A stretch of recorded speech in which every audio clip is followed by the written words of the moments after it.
how do we focus our minds? This focus of the mind is actually very important for success in the world and in spiritual life also. Swami Vivekananda said, the difference between an ordinary person and a great person lies in the degree of concentration. And he himself had extraordinary powers of concentration. So focus of the mind is necessary for anything and everything in life. Now, the yogic approach, the Raja Yoga or Patanjali Yoga approach, that is the science of concentration par excellence. In fact, in modern positive psychology, they have studied this focus of mind, concentration. One psychologist said that the quality of your life depends on how much you can concentrate and what you concentrate on. Not just how much you can concentrate, what you concentrate on. Actually, this lady who wrote the book Rapt, R-A-P-T, Rapt, she's talking about a cancer patient who suffered a lot and decided that she would not keep her mind on suffering anymore because it's inevitable that suffering is going to come. Rather, she's going to devote her mind to her art or writing, I think. And as she learned to do that, she found the quality of her life became better. In fact, subjectively, she was happier than before cancer. So she says that what you think about. So am I thinking about my writing and art, or am I thinking about the pain and the cancer and the co-payments and so on? What am I thinking of? Where do I put my mind? And how much of the mind I can put on that? Milton said in Paradise Lost, the mind in its own place can make a heaven of hell and a hell of heaven.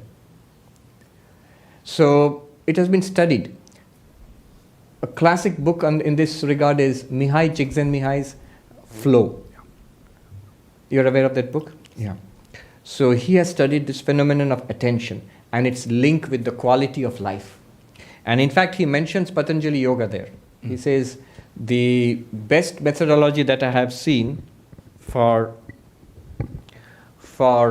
attainment of flow is in this ancient technique of Patanjali Yoga. Yeah. Am I audible to everybody? Yes. So that's one method by Patanjali Yoga. That's the method of concentration, where you train your mind to think of one thing and keep on excluding everything else, bringing your mind back to that thing again and again. And there's a whole science in it. In fact, Mihai Csikszentmihalyi, there he points it out, that it's basically a function of two things. One is the challenge posed by the environment, and other is your skill. He gives an example. Suppose you're playing tennis. When you begin to play tennis, it's a great thing just to return a serve. So all your energies and your concentration, focus, you're all aroused and ready to face the challenge. And if you're able to return the serve, that is, you attain flow there. Yeah. But that flow point, it's a match between the challenge and your skills. Your skill is exactly up to that level. But then this point of flow is dynamic. After some time, what happens is, if you keep just returning a serve, it becomes boring after some time because your skill has now exceeded the challenge. Now you need to up the challenge. So maybe you need to play a game. Then you maybe need to play a game against a good player, and so on. So this flow, focus, is a question of challenge and skill. Too much challenge, like in a workplace which is full of pressure, many people know in Manhattan it's like that. Then if your skill, your capacity is below the level of challenge, it leads to anxiety. Yeah. Uneasiness, anxiety, strain. If the challenge is way below your skills, it leads to boredom. If they're well balanced, at that point you get flow, focus, what you're asking. What does that mean practically? Practically what it means is that if you want focus and flow, you need to increase the challenge to meet your abilities. If the challenge is beyond your abilities, the environment is putting too much pressure on your abilities, then you need to break it down into smaller chunks and deal with it one at a time, a little bit at a time, manageable bits at a time. That's in principle. It's easier said than done. But there are other things to consider also in focus. One thing is, one thing which scatters our minds is self-interest. If I am in it for myself, if my idea is that I am in it for this particular person, then always I'll be tense. What have I gained? What have I lost? How much do I get out of this? I'm not relaxed anymore. Selfishness leads to a scattered mind. It can lead to a kind of narrow focus on my own interests, but always it will be vulnerable and you're open to anxiety and fear and frustration. Unselfishness. The unselfish mind is relaxed mind. So the more you are about doing good to the organization you work for, the family unit you are with, or the community, or in general for others, you are relaxed about yourself. Or you are worshipping God in your actions. You're offering all of your actions up as worship of the Lord. It's not so much what I'll get out of it. Swami Ranganathanandaji said, what is spirituality after all? Simplest definition of spirituality, most practical. He said, spirituality is, when I close my eyes, I find peace within. When I open my eyes, my attitude is, what can I do for you? With eyes open, what can I do for you? Here is the world, what can I give, what can I do? And when I close my eyes, there is peace within. Our problem is just the opposite. That Swami, when I close my eyes, all sorts of disturbance within. All sorts of thoughts, restlessness within. And when I open my eyes, not what I can do for you, what can I get from you? So this is just the opposite of spirituality. This is worldliness. So, unselfishness, to the extent that we can be unselfish, to that extent mind will be relaxed and better focused. The focus which comes out of selfishness is a narrow band focus, which leads to unpleasantness and tension and frustration. Another insight. Love leads to focus. So what I love, my mind automatically is drawn to that and easily focused without all sorts of techniques.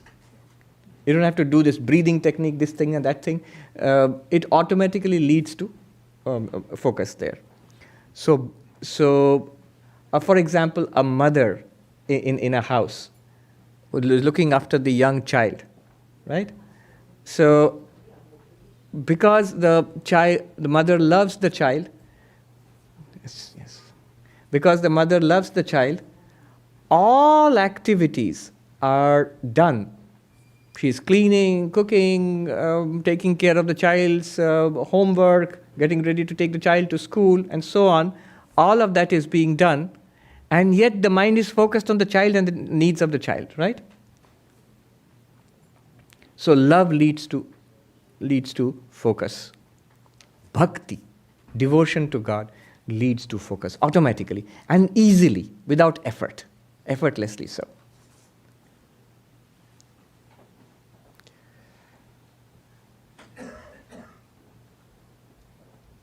And one more thing, this is what we discussed today, no mind.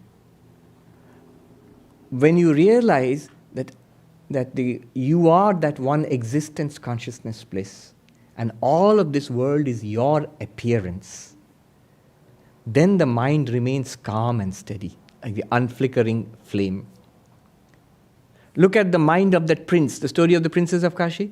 The mind of the prince was disturbed and agitated. You will smile and say, unnecessarily so. For what? But that's exactly our condition. Unnecessarily so. For what? One Swami put it very funnily. He said, before we come to Advaita, our reaction to the world is, what? And after we get Advaita, our reaction is, so what? So that calmness, that relaxed, focused attitude, steady attitude comes from that. That is no mind. No mind is not thinking, not shutting down the mind. That is no mind. So these are some of the ways. If you have those who are discerning, you would have seen, I basically talked about Karma Yoga, Bhakti Yoga, Raja Yoga and Jnana Yoga. Yeah, these are the ways.